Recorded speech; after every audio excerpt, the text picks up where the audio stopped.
You think respect is earned through kindness. You believe loyalty comes from being fair, and that's precisely why you're still invisible. Machiavelli knew what you're only beginning to suspect. The world doesn't reward the gentle, it devours them. Power isn't given to those who deserve it, it's seized by those who understand the ruthless machinery of human nature. While you're playing checkers with morality, others are playing chess with your reputation, your opportunities, your future. The aura you carry isn't built from competence alone. It's forged in the fires of strategic fear, calculated unpredictability, and psychological dominance. Most will never understand this. They'll die wondering why nicer people finished last. But you're about to learn what separates the forgotten from the unforgettable. If this awakens something dormant inside you, hit that like button right now. Subscribe, because what comes next will rewire how you see every interaction for the rest of your life. Welcome to the edge of power. Law 1. The architecture of controlled fear. You've been lied to about leadership. They sold you consistency, reliability, predictability, and that's precisely why you're still powerless. Here's the conflict nobody admits. Being dependable doesn't build respect, it builds contempt. When your boss knows you'll say yes, when friends know you'll accommodate, when competitors know you'll play fair, you've become furniture, useful, expected, ignored. Machiavelli warned in The Prince, "It is better to be feared than loved if you cannot be both." But here's what he truly meant. Fear without violence is the purest form of power. Now the reframe that shatters everything. Controlled unpredictability creates psychological dependency, not aggression, not threats, strategic inconsistency. When they cannot map your reactions, they cannot manipulate you. Picture two managers. One explodes predictably when deadlines slip. The other, sometimes silent, sometimes lethal, sometimes laughing. Which one does the team obsess over? The unpredictable one, because safety requires prediction, and you've stolen that comfort. Your tactical script starts now. This week, when someone expects your anger, give them eerie calm. When they expect agreement, ask one penetrating question instead. No explanation. Just reverse their expectation once. Watch them scramble to decode you. You've just installed psychological surveillance. They're now monitoring you constantly, adjusting behavior to match your unknowable mood. Comment this affirmation. I am the storm they cannot predict. The weak stay consistent. The strong stay strategic. But the masters? They're beautifully, terrifyingly unknown. Law 2. The doctrine of strategic cruelty. You think kindness builds loyalty. You believe forgiveness earns respect. Listen carefully. That belief is why people walk over you. Here's the painful conflict. Every time you let a boundary violation slide, every time you accept disrespect with a smile, you're not being mature. You're training people to disrespect you. Your mercy becomes their permission. Your forgiveness becomes their roadmap to exploit you again. Machiavelli stated it brutally in The Prince. Cruelties should be committed all at once, but benefits should be granted little by little. Most people reverse this. They're cruel in small doses through passive aggression, but merciful when it matters most. Here's the dark reframe that will reconstruct your power. One decisive act of ruthlessness prevents 1,000 future transgressions. When someone crosses you and faces zero consequences, you've just announced to everyone watching that you're available for abuse. Consider the CEO who tolerates incompetence for months, then fires randomly. Chaos. Fear without respect. Now consider the leader who warns once, then removes swiftly. Clarity. Fear with reverence. The difference? Strategic cruelty is a scalpel, not a hammer. Your tactical move this week: identify one person testing your boundaries. They're late to your meetings. They interrupt you. They dismiss your ideas publicly. Here's what you do.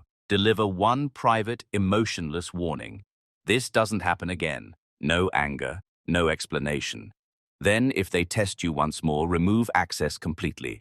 Block them from your calendar. Exclude them from projects. Make them invisible to you. Watch how others suddenly respect your time. You've just taught an entire room that your boundaries have teeth. Law 3. The illusion of choice. Here's where most people lose the game before it starts. They try to force outcomes through direct demand. They argue. They persuade. They beg for agreement. And in doing so, they create resistance, resentment, rebellion. You've experienced this. The harder you push for something, the more people dig in against you. The conflict is fundamental. People despise being told what to do, but they'll enthusiastically execute decisions they believe are their own. Your current approach treats people like obstacles. That's why you're exhausted from every negotiation, every request. Machiavelli observed, "Everyone sees what you appear to be. Few experience what you really are." Control the appearance. Control the reality people construct. Now, the reframe that separates manipulation from influence. True power isn't forcing someone's hand. It's arranging the chessboard so they move exactly where you want while thinking it was their idea. When you present two options, both serving your agenda, the person feels empowered by choice while you've eliminated every path that doesn't benefit you. Picture this. A master negotiator never says, "Accept my price." Instead, would you prefer implementation in Q1 with premium support or Q2 with standard support? Both timelines work for them. Both prices are profitable. The client feels control. The outcome is inevitable. Here's the attention-grabbing truth. The moment someone believes they decided something, their ego becomes invested in proving that decision right. You've converted resistance into cooperation. They'll defend your agenda as theirs because admitting manipulation means admitting they were fooled. Nobody wants to be the fool. Your tactical script starts now. Stop asking, "Can you do this?" Start asking, "Which works better, option A or option B?" When your boss asks for timelines, don't say, "I need that 3 weeks." Say, "I can deliver solid in 2 weeks," or "bulletproof in 3, which creates more value. You've made them choose your timeline while feeling strategic. When facing resistance, present false sacrifice. "I'll handle X if you manage Y," where Y is what you needed anyway, X costs nothing. Comment this. They think they chose. I know I won. The weak demand compliance. The strong request cooperation. But the masters, they architect inevitability disguised as freedom. Law 4. The weaponization of vulnerability. This contradicts everything you've learned, and that's why it works. You've been taught, never show weakness, maintain invincibility, project untouchable power. That advice creates brittle power that shatters under pressure. Here's the conflict. Appearing invulnerable makes you a target. When people see no weakness, they obsess over finding it, exploiting it, destroying the myth you've built. Your armor becomes your prison. The moment someone discovers the crack, and they always do, your entire edifice collapses. Machiavelli understood this. The lion cannot protect himself from traps, and the fox cannot defend himself from wolves. One must be a fox to recognize traps, and a lion to frighten wolves. Now the dark reframe that revolutionizes your approach. Controlled vulnerability is sophisticated manipulation because it disarms suspicion while building artificial intimacy. When you reveal a carefully selected weakness, real enough to be believable, inconsequential enough to be harmless, people lower their defenses completely. They think they've seen behind the curtain. They haven't. You've shown them a curtain behind the curtain. Consider the executive who admits, "I'm terrible with names," instantly humanized, immediately forgiven for a flaw that costs nothing. Meanwhile, strategic weaknesses remain invisible. Here's what makes this devastating. People trust vulnerability because it signals honesty in primal psychology. When you admit a flaw, their brain categorizes you as authentic, and authentic people don't manipulate. You've hacked the trust algorithm, but precision is required. Vulnerability must be strategic, controlled, never related to competence in your power domain. A surgeon admits they're disorganized at home, never that they forget which organ they're operating on. Your tactical script, in your next high-stakes interviews. Irraction. Reveal one trivial vulnerability early. I'm anxious about presentations, so I over-prepare. You've admitted nervousness while signaling diligence. I'm too direct sometimes. You've confessed bluntness while establishing honesty. Watch the room soften. Watch guards drop. Then make your real move. People give deals to those they feel protective of. Comment this. My weakness is my weapon. The weak hide everything. The strong share strategically. But the masters, they turn confession into conquest. Law 5. The monopoly of information. Your bleeding power every time you speak freely. Every insight shared. Every strategy explained. Every piece of knowledge generously distributed. You're diluting your value with each word. Here's the conflict destroying your influence. You believe transparency builds trust, that sharing information creates collaboration, that openness makes you likable. It doesn't. It makes you replaceable. The moment people possess your knowledge, they no longer need you. You've transformed from essential resource into discarded textbook. Machiavelli wrote, "Never was anything great achieved without danger." The danger he's referencing isn't physical. It's the risk of withholding, of being called secretive, of being labeled difficult. But that danger protects your position. Here's the reframe. Information asymmetry is the foundation of all power structures. Doctors maintain authority through medical terminology. Lawyers maintain leverage through legal complexity. Consultants maintain fees by packaging common sense in proprietary frameworks. They're protecting their market position intelligently. When you know something others don't, you become the bridge they must cross. When you explain everything, you become the bridge they no longer need. Picture two employees. One documents every process, shares every insight, trains every colleague completely.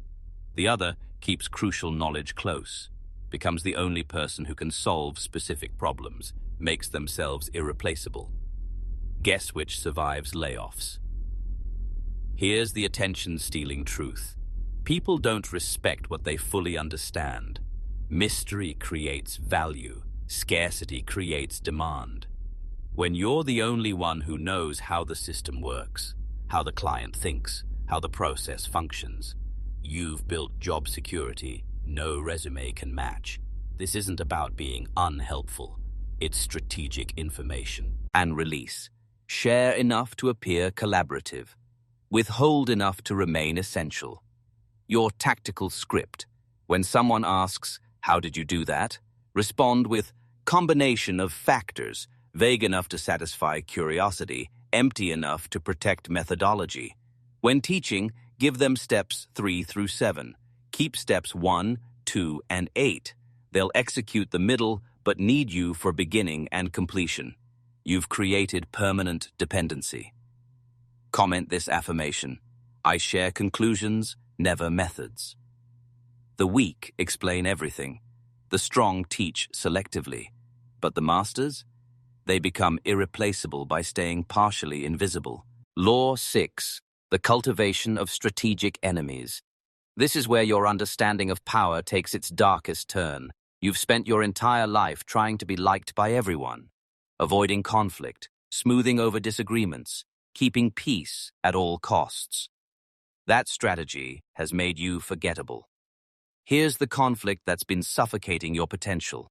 When you have no enemies, you have no edge. When everyone likes you, nobody fears you. When you avoid all conflict, you signal that your positions are negotiable, your boundaries are flexible, your convictions are performance. You become vanilla, inoffensive, safe, ignored. Machiavelli declared in The Prince, "It is not titles that honor men, but men that honor titles." The title you need isn't friend to all. It's force to be reckoned with. And forces create friction. Here's the reframe that will liberate you from people-pleasing prison. Strategic enemies sharpen your reputation, clarify your position, and rally your allies. When someone publicly opposes you, everyone watching is forced to choose a side. Neutrality dies. Loyalty crystallizes. Your supporters become more invested because they're now defending you against a visible threat. Consider political campaigns. Candidates don't go viral from policy speeches. They go viral from conflicts with opponents. The enemy provides contrast. Without darkness, there's no light. Without opposition, there's no story. Your enemy gives you definition. Here's what makes this psychologically devastating. People are tribal by nature. They need to know who's us and who's them. When you have a clear enemy, you've just created an us that didn't exist before. Your enemy unifies your supporters, gives them a common adversary, transforms passive observers into active defenders. Think about brands. Apple didn't dominate by being nice to Microsoft. They dominated by positioning themselves as these. E-rebel alternative. The I'm a Mac campaign wasn't about features. It was about identity through opposition. Your tactical move this week. Identify someone in your sphere who subtly undermines you. Don't confront them privately. That's amateur. Instead, publicly take a position you know they'll oppose. Make it clean, professional, but unmistakably opposite to their stance. When they push back, and they will, don't defend. Simply restate your position calmly and let observers see the contrast. You've just created a narrative. You versus them. Competence versus mediocrity. Vision versus status quo. Watch how people who were neutral suddenly start supporting you because the enemy made your value visible through contrast. Here's the script for social settings. When someone dismisses your idea, don't shrink. Say, interesting perspective. I fundamentally disagree. Then move forward with your plan. You've just drawn a line. Some will cross it to join you. Others will stay behind. That's the filter working. That's weak connections dying so strong alliances can form. Law 7. The performance of effortless mastery. You destroy your mystique every time you show the work. Every explanation of struggle. Every mention of late nights and near failures. You think transparency makes you relatable. It doesn't. It makes you ordinary. You've been conditioned to believe hard work deserves recognition, that effort should be visible, that people will respect the grind. They won't.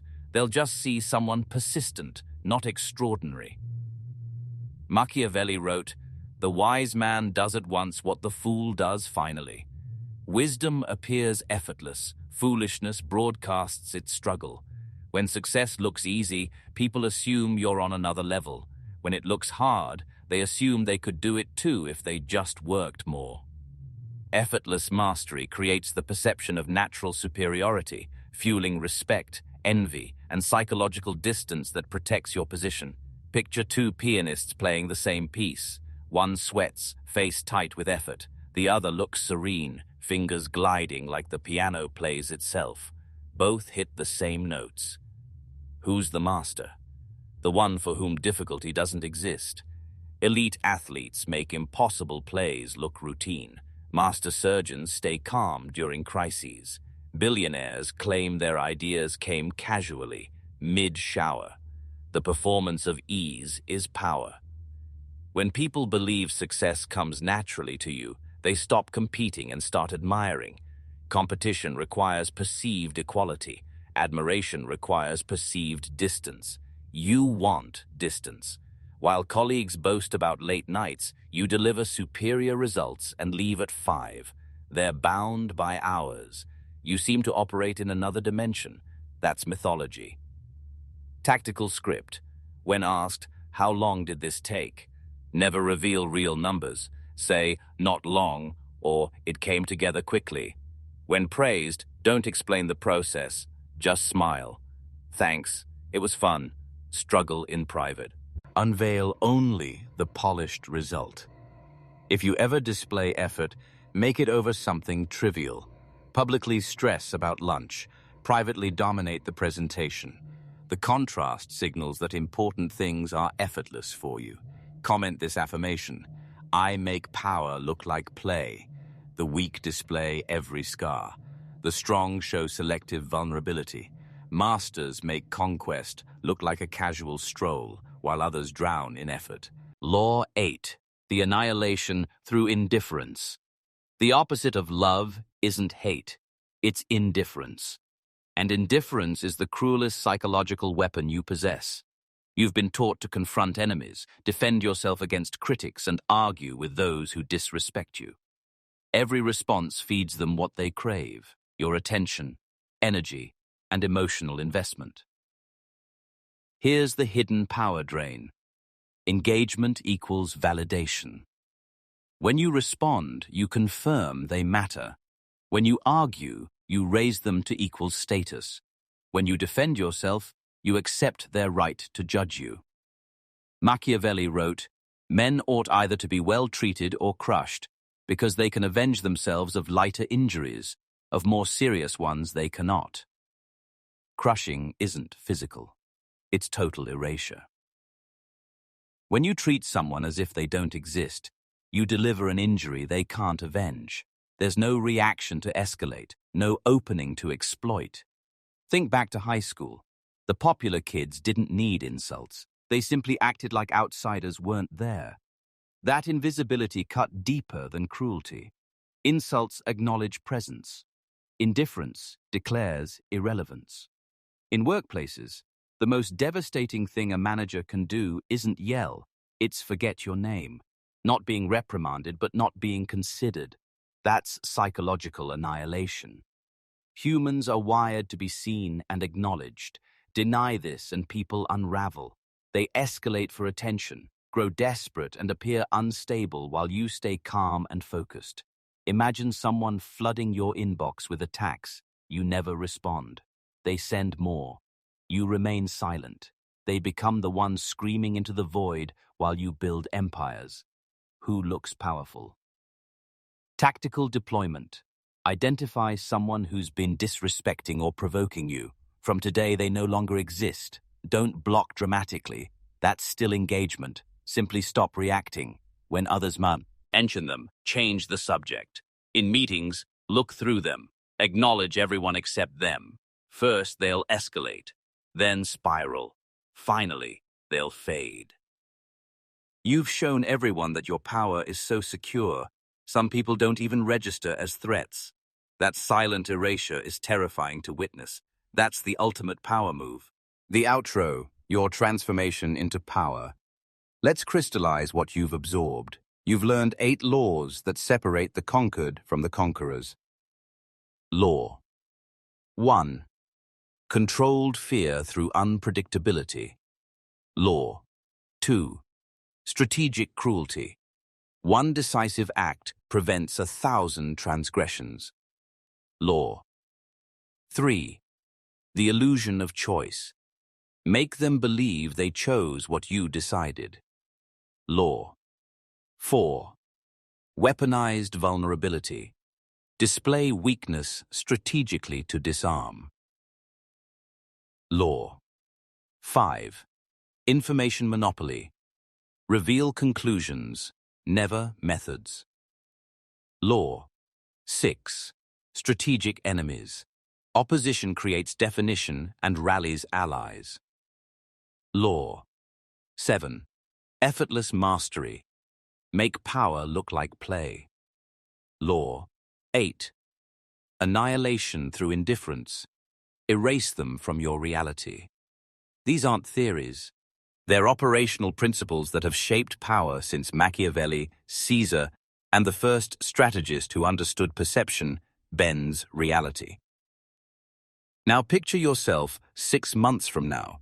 Rooms shift when you enter, not because you're loud, but because you're unreadable. People measure their words. Your boss treats you differently. Colleagues stop overstepping. You're no longer emotional supply. You're the powerful option, the one who might walk away. That unpredictability makes you magnetic. That controlled distance makes you unforgettable. But now comes the binary choice: dominance or weakness. There's no middle ground. Most will retreat to comfort, people-pleasing, over-explaining, moralizing power away. They'll remain invisible to history, but you're still here. That means the darker, honest part of you recognizes how power truly works. If this resonates, act. Hit like, not for the algorithm, but as a contract with your future self. No more predictability, no more surrendering power. Drop the affirmation: I am the architect of their reality. Mark the moment you stopped reacting and started constructing. Share this only what it's out. It's someone worthy, because once they understand, they'll become either an ally or competition. Machiavelli ended The Prince with, "Where the willingness is great, the difficulties cannot be great." You have the willingness. The discipline ahead is nothing compared to staying powerless. The weak react, the strong respond strategically. The masters, they've already built the environment. Welcome to power.